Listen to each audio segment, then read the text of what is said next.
After the prayers, the leader delivered his Eid al-Fitr sermons and thanked the Iranian nation for following spirituality during the holy month of Ramadan and for attending in their masses and the World Goods Day rallies.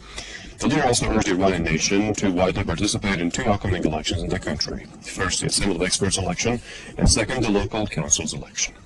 Elsewhere, the leader touched on the national census, which is to start in a few days in the country, and asked people to help those in charge of holding it. Ayatollah Khamenei stressed that unity is the key to all regional problems. The leader told worshippers that Arab states of the region and all Muslim nations should be watchful not to take any action which would help the Zionists and the U.S. to achieve their treacherous goals, and warned any such act will be harmful for all Muslim states. The leader concluded nations should exercise national unity. Well, it's time now to take a glance at some more news from across the country.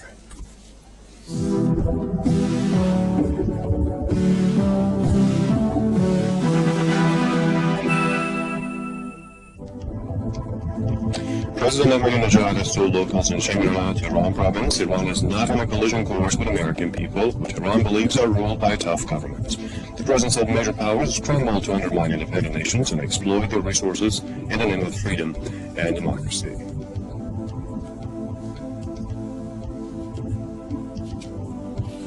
The Iranian parliament has disapproved the motion to merge the Ministry of Welfare and Social Security with the Health Ministry.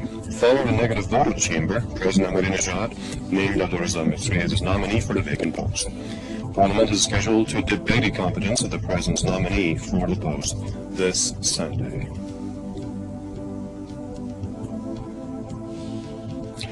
Parliament Speaker Ghulam Ali Haddad has told the head of Egypt's intersection in Tehran that Iran and Egypt are the two wings of East and West of the Islamic world, and their cooperation is necessary for the region and the world of Islam. Iran's government spokesman, Ghulam Hussein Al-Ham, says Tehran does not compromise its indisputable rights to civilian nuclear technology, adding the option of dialogue is still privileged in line with international laws.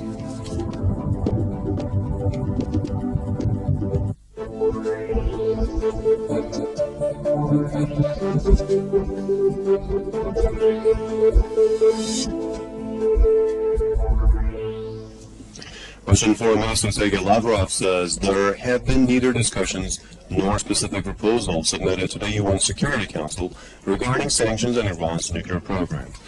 When asked if the Security Council would have any plans for discussing such a resolution by the end of this month, Lavrov said, quote, "No," and continued, "Fortunately or unfortunately, there is nothing for Russia to veto for the time being." Lavrov has recently announced that his country is opposed to any sanctions against Iran for its nuclear program.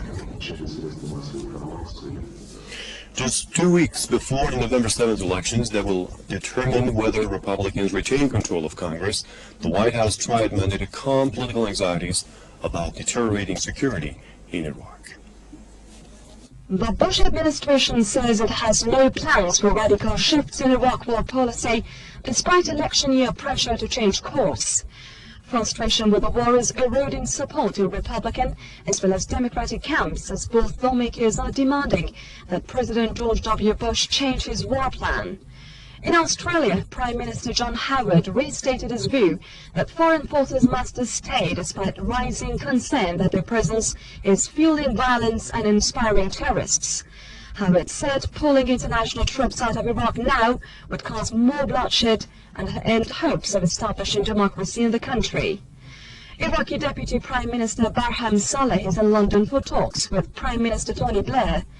A British official said at the weekend that Iraqi security forces could be ready to take over from British troops within a year. In other developments, U.S. military deaths in Iraq in October have reached 83, making it the most deadly month for Americans this year. U.S. military officials in Iraq have admitted that a 2-month plan to secure Baghdad has failed to curb violence. A French police intelligence agency has warned that rioting could break out again in poor, multi-ethnic neighborhoods around Paris 1 year after arrests swept the nation's suburbs. Le Figaro Daily published a secret document the day after a group of youths set a bus ablaze in broad daylight in the outskirts of Paris and then stoned police and firemen who were trying to put the flames out. Bus drivers refused the money to take to the streets to protest against the assault. It was at least the fifth time in recent weeks that French youths have launched an apparently concerted attack on the security forces and the symbols of the French state.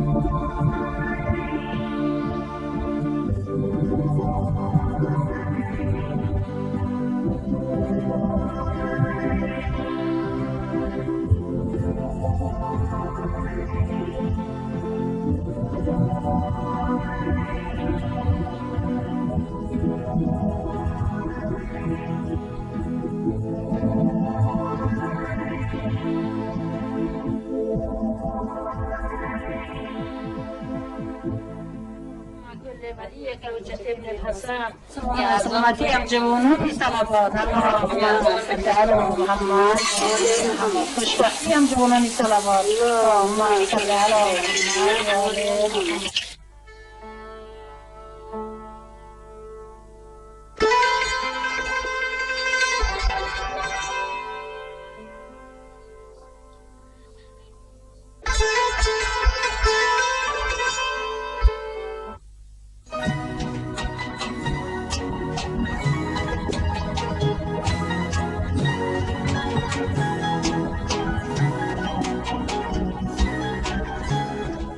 And that's all for today's news edition. Thanks for being with us. Coming up next is the weather forecast. It's goodbye.